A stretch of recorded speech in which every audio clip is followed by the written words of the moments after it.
আসসালামু আলাইকুম প্রিয় দর্শক, আমি একটা ছোট মানুষ একটা বড় প্রশ্ন করি। আমার এই বড় প্রশ্নটা হলো, অন্তর্বর্তীকালীন সরকারের প্রধান উপদেষ্টা ডক্টর মোহাম্মদ ইউনূস তিনি কি সরকারি দায়িত্বে স্থায়ী হতে চাচ্ছেন? মানে উনি কি অনেক দিন ধরে সরকারের বিভিন্ন গুরুত্বপূর্ণ যে দায়িত্বগুলোতে উনি আছেন, এরকম কোনো একটা দায়িত্বে দীর্ঘদিন মন্থবক অথবা আমৃত্যু থাকার একটা আকাঙ্ক্ষা মনের মধ্যে লালন করছেন? আপনারা হয়তো বলবেন এ ধরনের প্রশ্ন কেন করছি। হ্যাঁ, সেটা আমি ব্যাখ্যাটা দিচ্ছি। বেশ কিছুদিন আগের কথা, ধরেন মাস 3 হবে, যখন বাজার ব্যবস্থা ভালো চলছিল না, মানুষের নানা রকম অভাব অভিযোগ খুব তীব্র হয়ে দেখা দিয়েছিল, তখন আমার সঙ্গে গ্রামীণে দীর্ঘদিন কাজ করেছেন, দীর্ঘদিন ধরে কাজ করেন এমন একজন উচ্চ পর্যায়ের মানে ব্যক্তির সঙ্গে আমার একটু কথা হচ্ছিল। তো আমি বলছিলাম ওনাকে যে যেরকম একটা এলোমেলো অবস্থা দেখছি, এমন কি হতে পারে যে ডক্টর ইউনূস রাগ করে বললেন যে আমি আর এই সমস্ত ঝামেলার মধ্যে নাই, আমি আমার জগতে চলে যাই। উনি কিন্তু প্রায়ই বলতেন এটা আমার জগৎ না, আমার জগৎ আরেকটা, আমি সেখানে থাকবো, গবেষণা করব, কথা বলবো, বিভিন্ন দেশে বিদেশে সেমিনারে অংশ নিব, এরকম একটা। তখন উনি আমাকে অবাক করে দিয়ে বললেন, না আপনারা ওনাকে চেনেন না। আমি কিছু মানে উনি বলেছিলেন যে ডক্টর ইউনূসকে আমরা অনেক বছর ধরে চিনি, উনি এমন একজন ব্যক্তি, উনি কখনো ক্ষমতা ছাড়তে চান না। এবং তখন উনি আমাকে মনে করিয়ে দিলেন, ভাবুন তো একটা জিনিস, যে হাসিনার সঙ্গে ডক্টর ইউনূসের যে বীরত্ব, যে মামলা, প্রথম মামলাটা হয়েছিল কী নিয়ে, যে ডক্টর ইউনূস গ্রামীণের এমডি থাকবেন কি থাকবেন না এটা নিয়ে, এবং সুস্পষ্ট আইন ছিল যে গ্রামীণ ব্যাংকের এমডি হবে, সর্বোচ্চ বয়স হতে পারবে 60 বছর, মানে 60 বছরের পর আর কেউ গ্রামীণ ব্যাংকের এমডি থাকতে পারবেন না। এটা সুস্পষ্ট আইন দ্বারা নির্ধারিত, এবং এই আইন মেনেই গ্রামীণ ব্যাংক চলত। 60 বছরের পর ডক্টর ইউনূস 70 বছর মতো থেকেছেন, 71 বছর বয়সে আদালতের রায় হয়েছে যে তিনি আর এমডি থাকতে পারবেন না, মানে মামলা হয়েছে এটা নিয়ে। মামলা না হলে উনি আরও থাকতেন, আমৃত্যুই থাকতেন। তার মানে উনি এ পদটা ছাড়তে চান নাই। মামলা রায় হওয়ার পর উনি কিন্তু এটা নিয়ে আপিল করেছেন, উচ্চ আদালতে গেছেন, মানে উনি ছাড়তে চান না, সেখানে উনি হেরেছেন। তারপর ওনাকে, এখন আপনি বলবেন যে ঠিক আছে আওয়ামী লীগের এই আদালত ছিল, অমুক ছিল, সব মানতে রাজি আছি। ভাই 60 বছর আর 71 বছরের পার্থক্যটা তো বুঝি আমরা।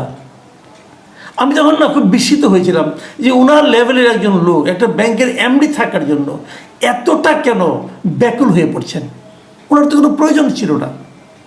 ব্যাখ্যা বুঝিনি, যা হোক এই ব্যাখ্যা শুনলাম, আমি শোনার পর অবাকই হয়েছিলাম যে তাই তো, উনি কিছু ছাড়তে চান না। উনি গ্রামীণ ব্যাংকে থাকার পর অনেকগুলি উনি কিন্তু সহযোগী প্রতিষ্ঠান করেছেন, অমুক ট্রাস্ট তমুক ট্রাস্ট, অনেক কিছু করেছেন। যতগুলিতে করেছেন এর 80% মধ্যে উনি প্রেসিডেন্ট, মানে উনি সভাপতি, উনি প্রধান, উনি চেয়ারম্যান, উনি পদ ধরে রাখতে চান। এটা ওনার স্বভাব। বৃহৎ মানুষদের, অনেক বড় যারা মানুষ না, তাদেরও কিছু কিছু কিন্তু মানবিক সীমাবদ্ধতা থাকে, হয়তো ওনারও এটা আছে। এখন আপনারা হয়তো বলবেন যে এই প্রসঙ্গটা আমি এখন কেন আলোচনা করছি, সেটা আপনাদেরকে আমি বলছি কেন করছি। গতকালকে আমি একটা থিওরি দেখলাম।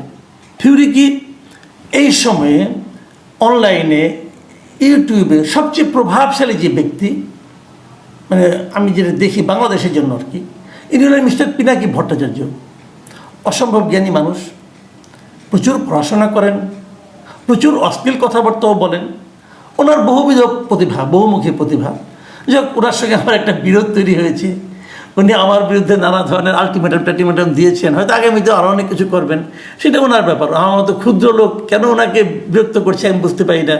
আমার দ্বারা কেন উনি ক্ষতিগ্রস্ত হচ্ছেন বলে মনে করছেন, অথবা ওনার মানহানি আমি করতে পেরেছি মনে করেন। সারাদিন কিন্তু দেশের সমস্ত লোকের মানহানি উনি করছেন, গালাগালি করছেন। তার মধ্যে এসে নিয়ে আমি কীভাবে ওনার মানহানি করলাম বুঝতে পারলাম না। যাই হোক, হতে পারে, এটা নিয়ে পরে আমি দেখবো, ওইটা নিয়ে আলোচনা না। কিন্তু কালকে উনি একটা চমৎকার ভিডিওটা আমার ভালো লাগছে, সত্যি কথা বলি, আমি বটম লাইন ভিডিওটা আমি মন দিয়ে দেখেছি, আমার ভালো লেগেছে। ভালো লেগেছে কি ভিডিওটা, উনি একটা চমৎকার উনি মাঝে মাঝে থিওরি দেন, কিন্তু উনি একটা থিওরি দিয়েছেন যে ডক্টর ইউনূসকে প্রধান উপদেষ্টা রেখে একটা জাতীয় সরকার করা যেতে পারে, এবং সেই সরকার হাসিনা যে নির্বাচনটা করেছিল 7ই জানুয়ারি 2024, সেই সরকারের মেয়াদ যতদিন থাকার কথা, মানে 5 বছর ধরেন, তারপরে 2029 সাল পর্যন্ত, 29 সাল পর্যন্ত এই সরকারটা থাকবে। তাহলে 29 সাল পর্যন্ত কে থাকবে সরকার প্রধান? ডক্টর ইউনূস। 29 সাল পর্যন্ত, যদি 29 সাল পর্যন্ত উনি থাকেন, তাহলে যে জিনিসটা হবে, তখন ওইখানে একটা জাতীয় সরকারের মতো হবে, এবং সেই সরকারের উপপ্রধান উপদেষ্টা হবেন তারেক রহমান,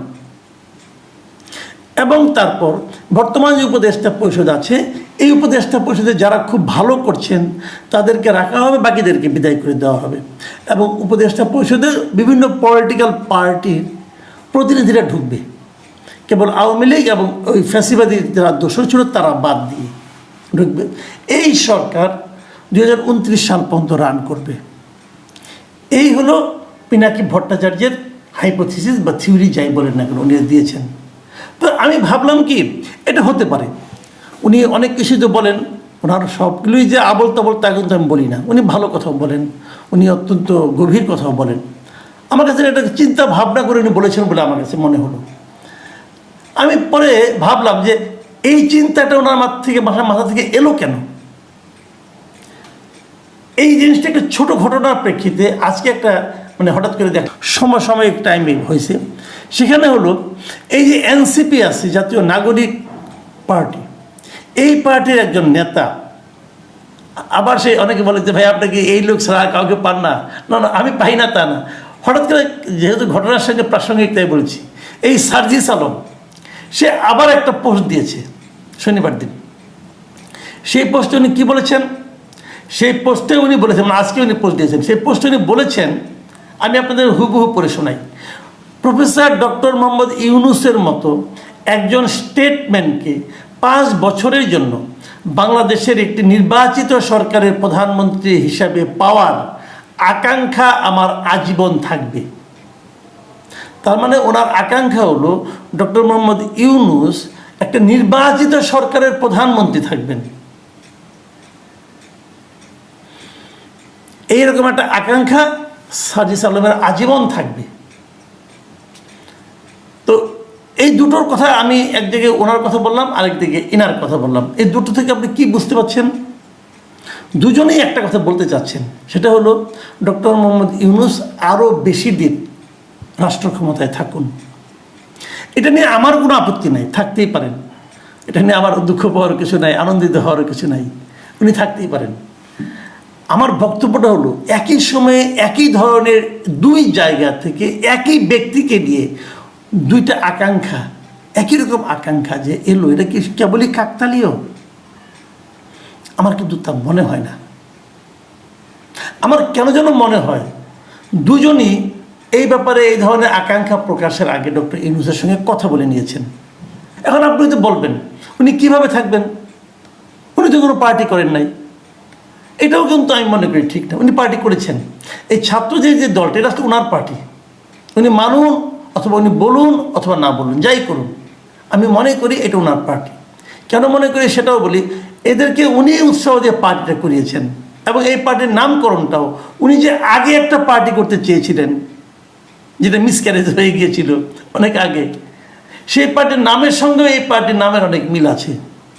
তো যাই হোক, তো উনি এই পার্টিটা, আমি মনে করি এই পার্টির সঙ্গে ওনার একটা খুব ভালো সম্পর্ক আছে বলেই এই পার্টির নেতারা বিভিন্ন জায়গায়, দেশের বিভিন্ন জায়গায় যখন যান, তখন সরকারি পার্টির যে বাহাদুরি, যে পাওয়ার, যে এটা তো এক্সারসাইজ করতে পারেন অবাধে। প্রশাসনও তাদেরকে সেটা করতে দেয়, এবং এই ছাত্রদের দুজন প্রতিনিধি সরকারের মধ্যেও আছেন। তো সব মিলিয়ে এটা মনে করি ওনার পার্টি। তাহলে বলবেন যে উনি তো ইলেকশন না করলে উনি কীভাবে প্রধানমন্ত্রী হবেন, সেটাও হতে পারেন, কোনো সমস্যা নেই। যদি ইলেকশনে কোনোভাবে এদেরকে পাশ করিয়ে আনা যায়, তো ডক্টর ইউনূসকে প্রধানমন্ত্রী বানানোই যাবে। বলবেন যে উনি তো ইলেক্টেড না, হ্যাঁ, তারপরে উনি একটা উপনির্বাচন দিয়ে ইলেক্টেড হয়ে যাবেন। চাইলে সবই হয়। আমার এটাই মনে হচ্ছে সে ধরনের একটা লক্ষ্যের দিকে হয়তো উনি যাচ্ছেন। অথবা এমনও হতে পারে উনি হয়তো একটা অ্যারেঞ্জমেন্টে যাবেন সবার সঙ্গে, যে পরবর্তী সময়ে যারাই নির্বাচিত হন না কেন তাদের সঙ্গে বলবেন যে তোমরা নির্বাচিত হলে ডক্টর ইউনূসকে প্রেসিডেন্ট বানাও। তাও হতে পারে, এটা আমরা আগেও দেখেছি। আওয়ামী লীগ তো শাহাবুদ্দিন আহমেদকে প্রেসিডেন্ট বানিয়েছিল। উনি একসময় ওই সর্বদলীয় একটা এই সরকারের সবার মানে মতে নির্দলীয় একটা সরকারের উনি প্রধান ছিলেন। উনি কিন্তু একটা টার্ম পরে কিন্তু প্রেসিডেন্ট হয়েছিলেন, আওয়ামী লীগ বানিয়েছিল। ওনাকে বানাতে কোনো সমস্যা নাই। তার মানে বটম লাইন যেটা হলো আমার মনে পড়ে গেলো সেই গ্রামীণের সেই কর্মকর্তার কথা, যিনি বলেছিলেন, আমাকে বলেছিলেন দেখবেন যে কোনো ফরম্যাটেই হোক ডক্টর ইউনূস এই সরকারের সঙ্গে আগামীতে যে সরকার থাকবে থেকে যাবেন। প্রাইম মিনিস্টার ফরম্যাটেই হোক, প্রেসিডেন্ট ফরম্যাটেই হোক, অথবা উপদেষ্টা ফরম্যাটে হোক থেকে যাবেন। উনি ছাড়ার লোক না। তখন মন খারাপ